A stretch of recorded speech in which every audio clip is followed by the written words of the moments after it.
Hey, I'm Julie Tucker. Hey, I'm Emmanuel Scott. And my name is Zach Gilliland. This is our group data case study for this EFD 620 measurement class. So when we go to this next slide, Ms. Tucker is going to present you with a scenario of sort of what this case study is about. Yes, so we are teacher leaders for this case study, and we are going to help a teacher, Miss Esperanza. She is a ninth grade algebra teacher. She has just given her end of a unit assessment. And as teacher leaders, we are going to help her to analyze her assessment data and come up with an action plan to help her and her students be successful. So this is just a screenshot of the data that we had to work with as it related to this algebra test that Miss Esperanza administered to her class. So we took this and sort of started looking at things that jumped out at us and sort of followed the prompts for this case study. And we included this just for your viewing that this is what we used as we were breaking down what happened on this algebra exam.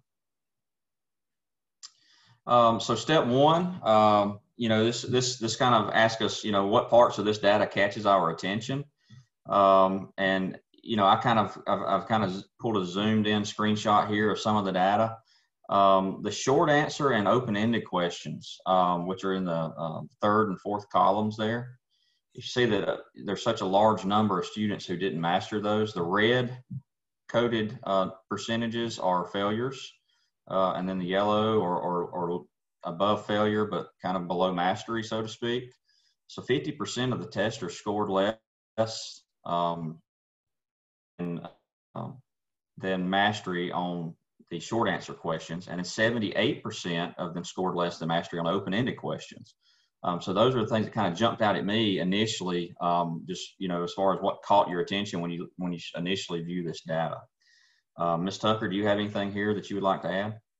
Yeah, it just really jumped out at me, the standard mastery, looking at it, not so much based on short answer or question style, but just on basic standard mastery. 45% of the students scored below proficiency.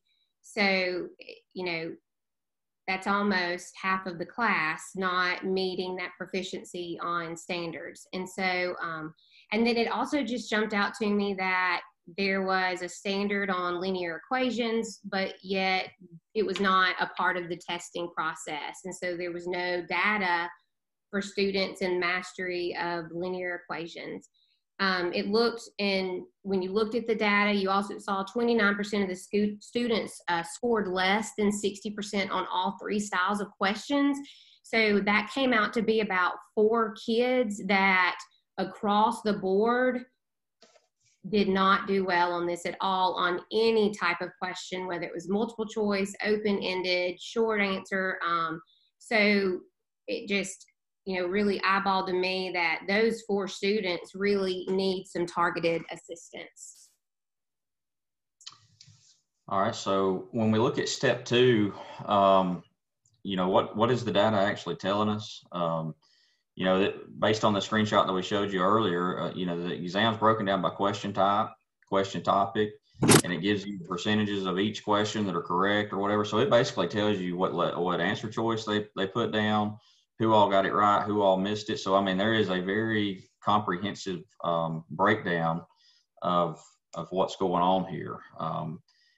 71% of the kids answered multiple choice questions correctly, which granted, I think that's fairly typical to perform a little bit higher on multiple choice than it would be short answer or open-ended. But there was, as far as the multiple choice questions, everything seems to be fine there. And then when you jump down to short answer, 56% of those were answered correctly. So there's, that's starting to raise some eyebrows about, do we fully grasp what's going on here as far as the objectives that are being taught? And then when you get to open-ended, 37% were answered correctly. So as you work through the test and questions go from multiple choice to short answer to open-ended, they're getting more difficult on these students, and we got to figure out, or try to figure out, you know, what's the disconnect here. Overall, generally speaking, the average test score for this entire class was 57%. So that's not where we want that to be. Going to the next slide here, you've got the actual standards that are broken down. So this test covered 3 standards. 2 of those are part of linear expressions and systems of equations that are going to be most problematic for these students. But with mean, median, mode, and the pre-algebra standards on the top left there's no major problems other than percentages. The students didn't do well on percentages. And then when you get into the right-hand side of their Algebra 1, number 1 standard, look at linear equations where it says they solved them. The questions 5 and 19, just solving equations. 89% of the students performed well there. What about writing them? Writing expressions, 75% did fine.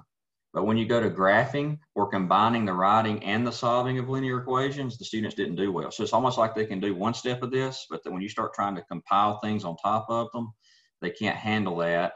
So that makes me wonder if they really fully have concept mastery here. And the same goes for the bottom left-hand side. It's a little worse down there on the Algebra 1, number 2 standards.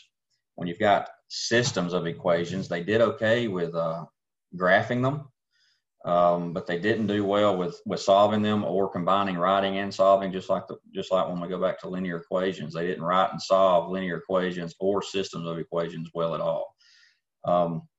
One positive note that I think will be discussed a little bit later is the functions. Identifying functions, 100% of the students did well on that question. That was question number 7 on the exam.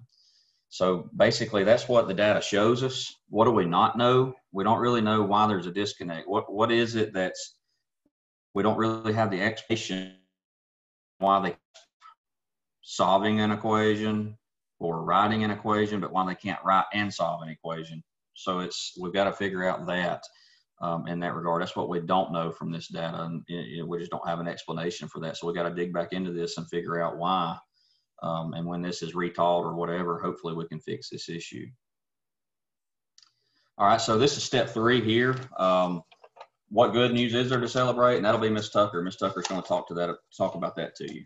Yes, and absolutely. Anytime that, as a teacher leader, you definitely want to make sure that you highlight and celebrate the achievements, and you find the good, when working with teachers and each other and collaborating, even though, as we have kind of looked and talked about already, there are some problems and there are some things to address, but it's very important that you do find the good, even if there is some bad.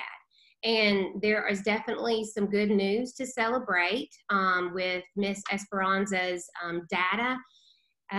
There are 100% of the students mastered identifying functions, and that's a really big deal.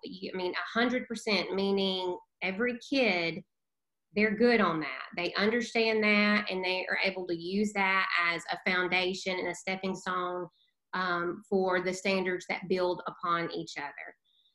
89% of the students mastered solving linear equations, and that was through the multiple choice questions.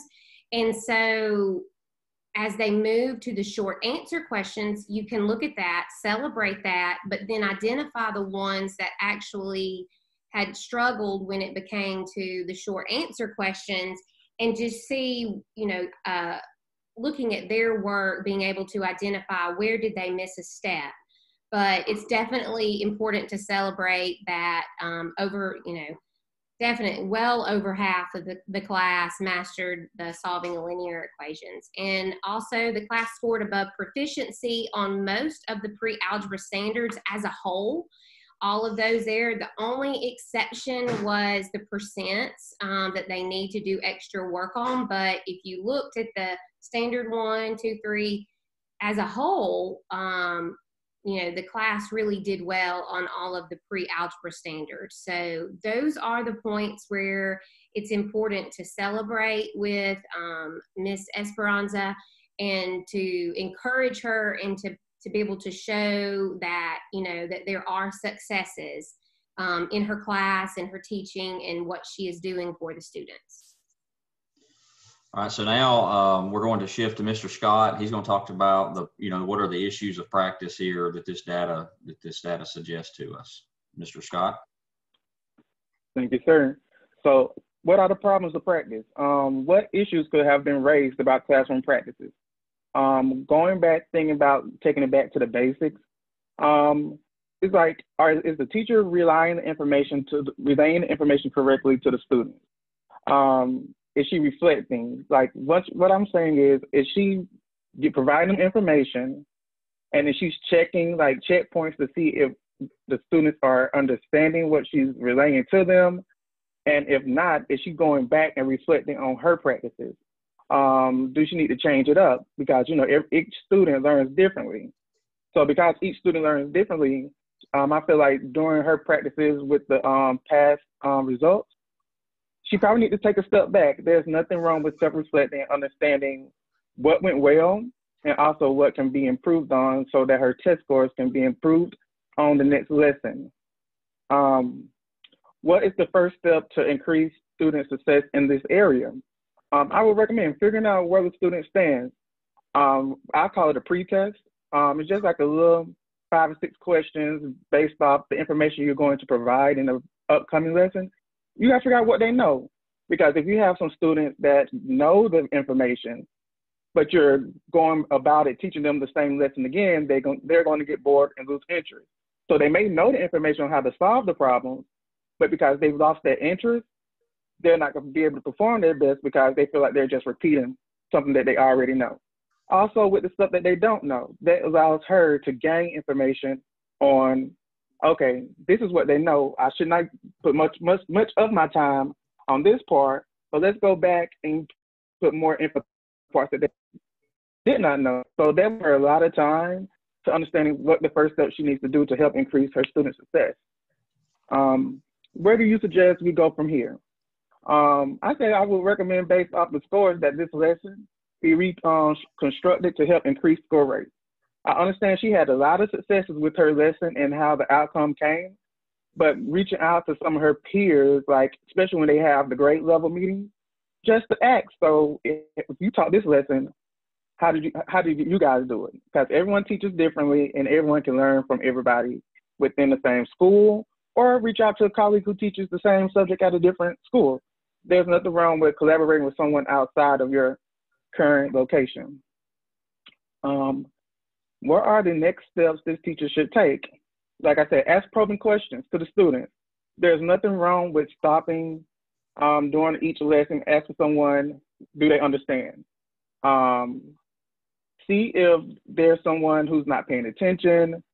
As peers, try to do like a peer assessment, get them in small groups, have them do math equations together, see which table or which group is performing the best, switch it up. So the ones that's doing well, put them group with someone who's not doing as well as them, so they can combine and help each other grow.